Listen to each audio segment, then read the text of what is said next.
Mahabharat. Hello guys, तो कैसे हैं आप सभी लोग। उम्मीद है आप सब लोग ठीक हैं। तो एक नया रहस्यमय वीडियो लेकर मैं नेहा एक बार फिर से आपके सामने हाजिर हूँ। तो आज हम देखने वाले हैं महाभारत की असलियत, महाभारत की सच्चाई। क्या महाभारत सच में हुई थी? कुछ लोगों का मानना है कि नहीं थी। चलिए वीडियो करते हैं स्टार्ट। वीडियो में अंत तक बने रहिएगा।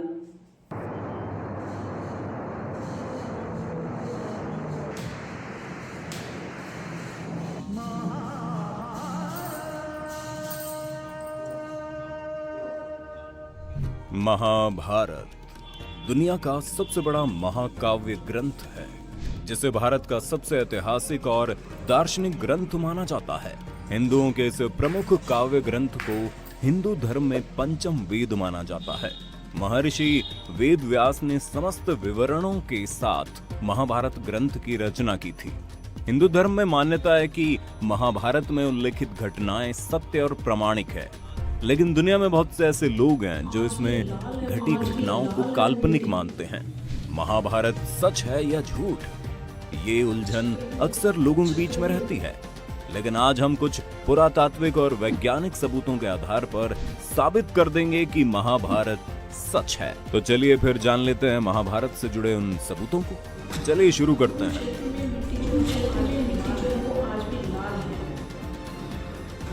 कुरुक्षेत्र की लाल मिट्टी। दोस्तों, ये तो हम सभी जानते हैं कि महाभारत का युद्ध कुरुक्षेत्र में हुआ था, जो आज भी हरियाणा राज्य में स्थित है।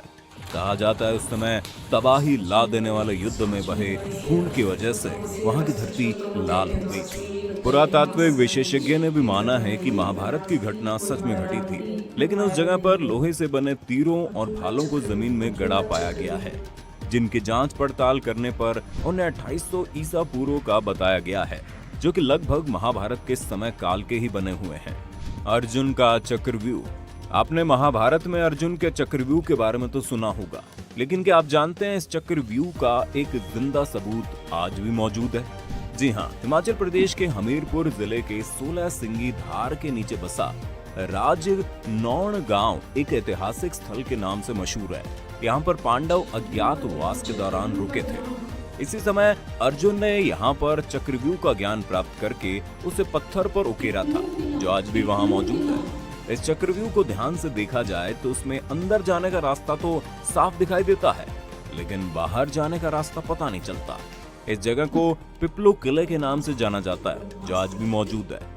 ब्रह्मास्त्र और आज के न्यूक्लियर वेपन। महाभारत में आपने ब्रह्मास्त्र के नाम के भयानक अस्त्र के बारे में सुना ही होगा। यह अस्त्र धर्म और सत्य को बनाए रखने के लिए ब्रह्मा द्वारा बनाया गया एक बहुत ही विनाशकारी परमाणु हथियार था, जिसे केवल दूसरा ब्रह्मास्त्र ही रोक सकता था।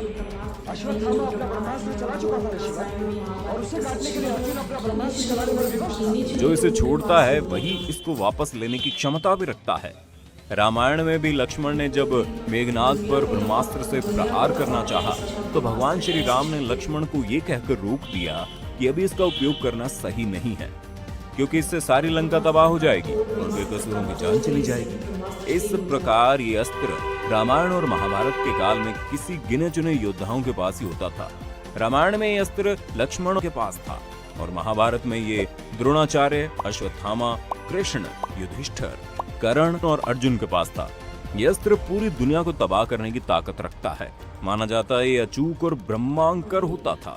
अब आप सोच रहे होंगे मैं ये क्यों बता रहा हूँ। असल में इसकी प्रामाणिकता तब सामने आई जब अमेरिका ने जे रॉबर्ट ओपेनहाइमर को परमाणु बम बनाने को दिया।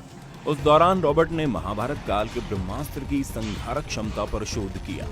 1939 से 1945 के बीच अमेरिका के वैज्ञानिकों की एक टीम ने इस पर काम करना शुरू किया और 16 जुलाई 1945 को इसका पहला परीक्षण किया गया। और धमाके का परिणाम कुछ वैसा ही था जैसा पौराणिक ग्रंथों में ब्रह्मास्त्र के बारे में बताया गया था। इस परीक्षण के बाद वैज्ञानिकों ने भी माना कि इस तरह का अस्त्र महाभारत में इस्तेमाल किया गया था। इस बम के सफल परीक्षण करने के बाद रॉबर्ट गीता का श्लोक पढ़ते हुए रोने भी लगे थे, जिन्होंने आज के परमाणु बम का आविष्कार किया। और वैज्ञानिक खुद इस बात को मानते हैं कि महाभारत हुआ और हमारे देश के कुछ धर्म विरोधी लोग हमारे इस महान इतिहास और धर्म युद्ध को एक कहानी मात्र मानते हैं। भगवान श्री कृष्ण की द्वारका नगरी। भगवान श्री कृष्ण द्वारका के राजा थे और महाभारत में इस बात की जानकारी मिलती है। कि ये नगरी जलमग्न हो गई थी, यानी पूरा नगर ही पानी में समा गया था।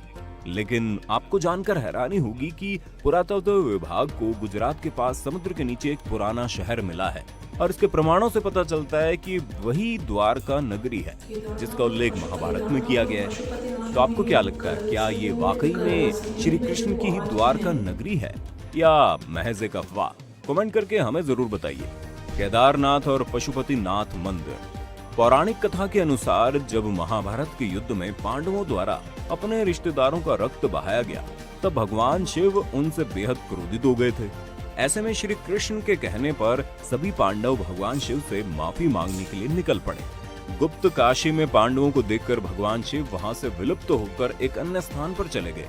आज इस स्थान को केदारनाथ के नाम से जाना जाता है।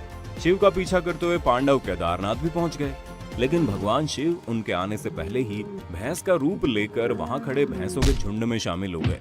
पांडवों ने महादेव को पहचान तो लिया, लेकिन भगवान शिव भैंस के रूप में ही भूमि में समाने लगे। इसी पर भीम ने अपनी ताकत के बल पर भैंस रूपी महादेव को गर्दन से पकड़कर धरती में समाने से रोक दिया। तब भगवान शिव को अपने असल रूप में आना ही पड़ा और फिर उन्होंने पांडवों को क्षमादान दे दिया। लेकिन भगवान शिव का मुख तो बाहर था, लेकिन उनका देह केदारनाथ पहुंच गया था। बता दें कि इसके बाद जहां उनका देह पहुंचा वो स्थान केदारनाथ और उनके मुख वाला स्थान पशुपतिनाथ के नाम से प्रसिद्ध हुआ। ये दोनों मंदिर आज भी वहीं मौजूद है और अगर ये मंदिर हैं तो फिर महाभारत भी हुआ था। लाक्षागृह। महाभारत काल में लाक्षागृह की भी महत्वपूर्ण भूमिका मानी गई है, क्योंकि कौरवों ने पांडवों के लिए लाक्षागृह बनवाया था जिसमें उन्हें जलाने की साजिश रची गई थी, लेकिन सुरंग के माध्यम से पांडव निकलकर बाहर आ गए थे। कहते हैं कि आज भी ये सुरंग उत्तर प्रदेश के बरनावा नामक स्थान पर मौजूद है। महारथी कर्ण का अंग राज्य। कुंती के सबसे बड़े बेटे दानवीर कर्ण अंग देश के राजा थे, जो उनको दुर्योधन द्वारा उपहार स्वरूप भेंट किया गया था। उस समय का अंग देश आज उत्तर प्रदेश के गोंडा जिले के नाम से जाना जाता है।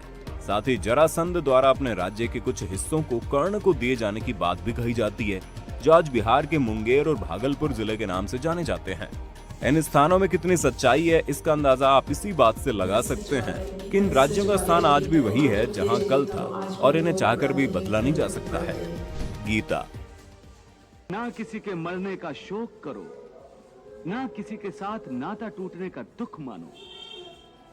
वैसे भी मेरी माया इतनी प्रबल है अर्जुन कि जिन्हें तू समझता है कि तेरी मृत्यु के बाद शोक करेंगे, सारा जीवन रोते रहेंगे, वो भी असत्य है। मित्र 4 दिन रोता है, भाई 10 दिन रोता है, पत्नी उससे अधिक रोती है, माता उससे अधिक समय रोती है, परंतु सबके आंसू धीरे धीरे सूख जाते हैं और उन आंखों में फिर से नए नए सपनों की रोशनी चमकने लगती है। हिंदू धर्म में प्रमुख ग्रंथ के तौर पर भगवत गीता को देखा जाता है। आपने अगर कभी गीता पढ़ी होगी तो आप ये बात अच्छी तरह से जानते होंगे कि गीता के वचन कोई सामान्य व्यक्ति नहीं लिख सकता है। ये बात तो सभी जानते हैं कि गीता के वचनों को श्री कृष्ण ने महाभारत में अर्जुन को सुनाया था, और अर्जुन थे तो फिर भी पांडव, और पांडव थे तो फिर महाभारत भी हुआ था। दोस्तों, वैज्ञानिक खुद इस बात को मानते हैं कि महाभारत हुआ, और हमारे देश के कुछ धर्म विरोधी लोग हमारे इस महान इतिहास और धर्म ग्रंथ को एक कहानी मात्र मानते हैं। तो देखा आप लोगों ने भगवान में विश्वास ना रखने वाले और मतलब जो ऐसे बोलते हैं कि भगवत गीता सिर्फ काल्पनिक है, लोगों के द्वारा बनाई हुई है, तो वो इस वीडियो को जरूर देखें और वीडियो देखकर कमेंट करके जरूर बताएं कि उन्हें इस वीडियो से क्या सीखने को मिला और क्या उनकी सोच बदलती है। तो वीडियो में कमेंट करके जरूर बताएं। वीडियो अगर अच्छा लगा हो तो वीडियो को एक लाइक जरूर से कीजिएगा। मिलते हैं नेक्स्ट वीडियो में, तब तक के लिए जय श्री राम।